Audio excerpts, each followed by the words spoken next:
The brain, a broadcasting and receiving station for thought.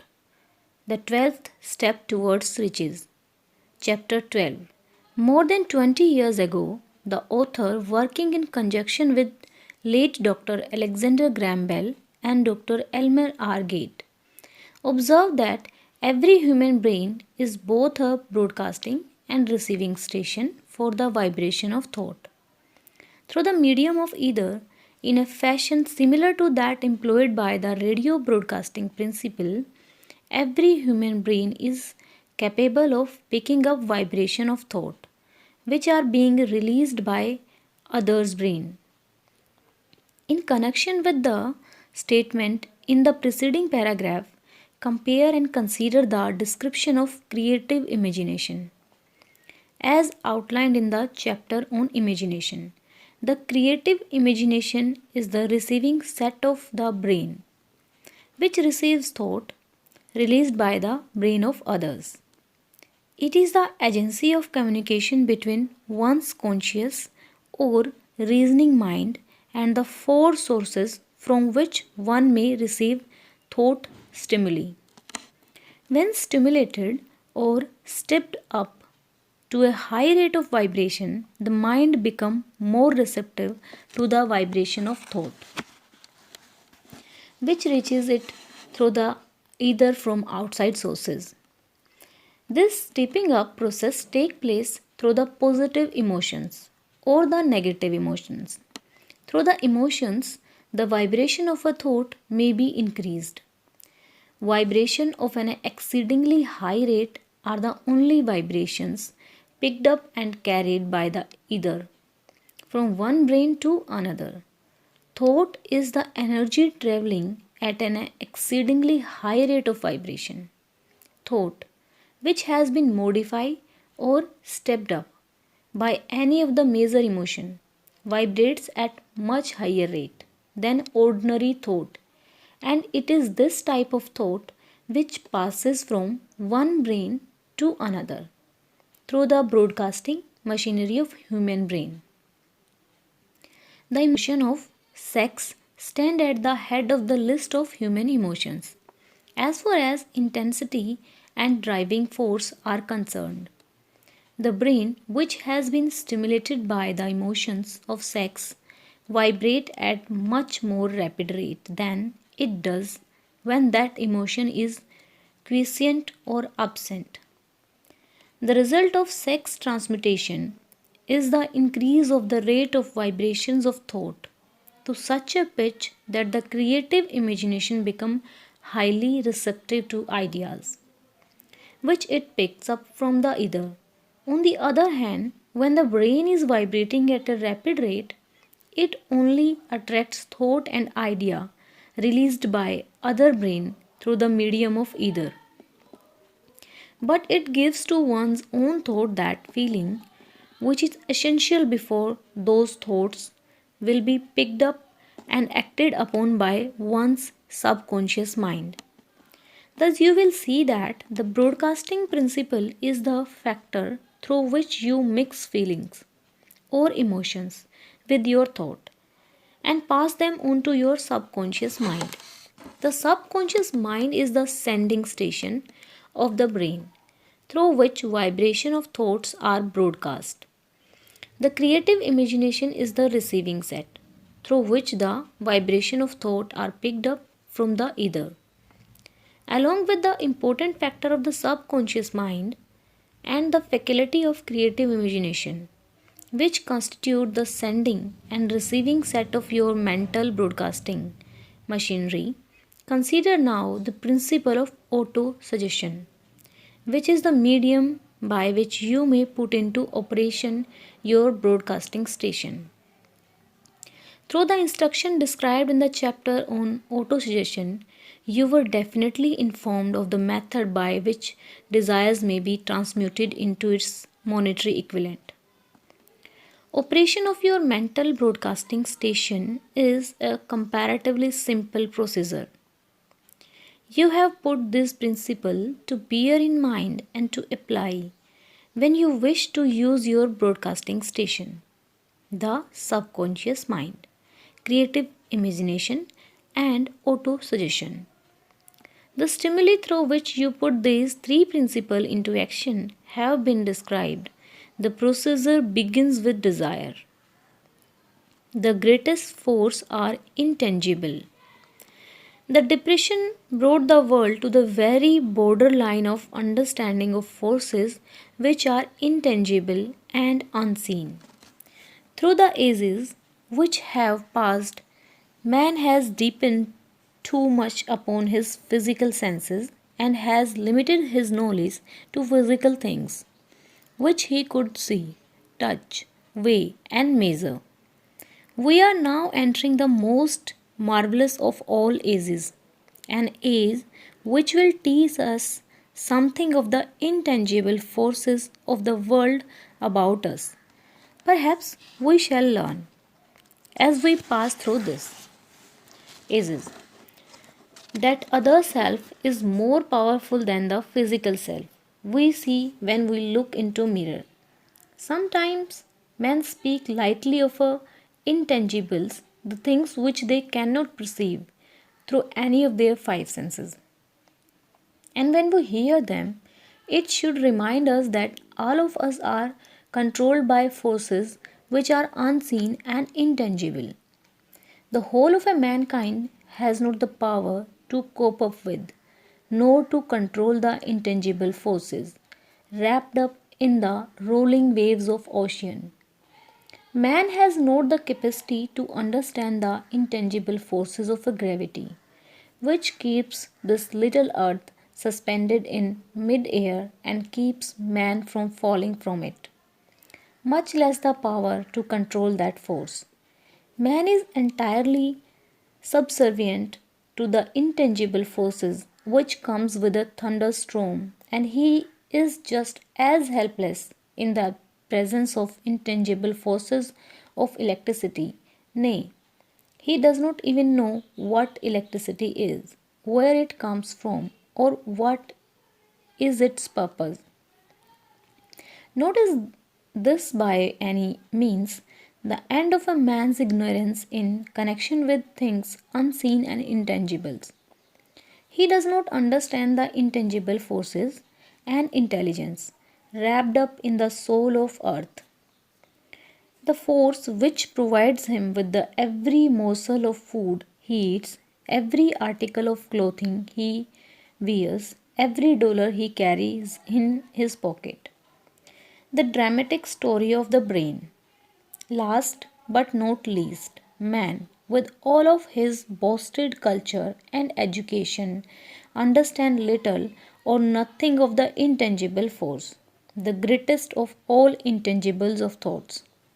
He know but little concerning the physical brain and its vast network of intricate machinery through which the power of thought is translated into its material equivalent. But he is now entering an age which shall yield enlightenment on the subject. Already men of a science have begun to turn their attention to the study of their stupendous things called a brain. While they are still in the kindergarten stage of their studies, they have uncovered enough knowledge to know that central switchboard of the human brain, the number of lines which connect the brain cells one with another, equal the figure 1, followed by 15 million ciphers. The figure is so stupendous, said Dr. C. Judson Herrick of the University of Chicago, that astronomical figure dealing with the hundreds of millions of light years becomes significant by comparison. It has been determined that there are from 1 billion to 14 billion nerve cells in human cerebral cortex, and we know that these are arranged in a definite pattern. These arrangements are not haphazard, they are orderly. Recently developed method of electrophysiology draw off action currents from very precisely located cell or fibers with micro electrodes, amplify them with the radio tubes and record potential difference to a millionth of a volt. It is inconceivable that such a network of intricate machinery should be in existence for the sole purpose of carrying on the physical function incidental to growth and maintenance of the physical body. Is it not likely that the same system, which gives billions of brain cells the media for communication one with another, provides also the means of communication with other intangible forces? After this book had been written, just before the manuscript went to the publisher, there appeared in New York Times an editorial showing that at least one great university and one intelligent investigator in the field of mental phenomena are carrying on an organized research through which conclusions have been reached that parallel many of those described in this and the following chapter. This editorial briefly analyzed the work carried on by Dr. Rehane and his associate at Duke University. What is telepathy? A month ago, we cited on this page some of the remarkable results achieved by Professor Ryan and his associate in Duke University. From more than 100,000 tests to determine the existence of telepathy and clairvoyance, these results were summarized in the first two articles in Harper's Magazine. In the second, which has now appeared, the author E.H. Wright attempts to summarize what has been learned or what it seems reasonable to infer. Regarding the exact nature of this extrasensory mode of perception, the actual existence of telepathy and clairvoyance now seems to some scientists enormously probable as the result of Raine's experiment. Various participants were asked to name as many cards in special pack as they could without looking at them and without other sensory access to them. About a score of a man and woman were discovered who could regularly name so many of the cards correctly that there was not one chance in many a million of their having done their feat by luck or accident. But how did they do them? These powers, assuming that they exist, do not seem to be sensory. There is no known organ for them. The experiment worked just as well at a distance of several hundred miles as they did in the same room. These facts also dispose in Mr. Wright's opinion of the attempt to explain telepathy or clairvoyance through any physical theory of radiation. All known forms of radiant energy decline inversely as the scale of a distance traversed. Telepathy and clairvoyance don't, but they do vary through physical cause as our other mental powers do.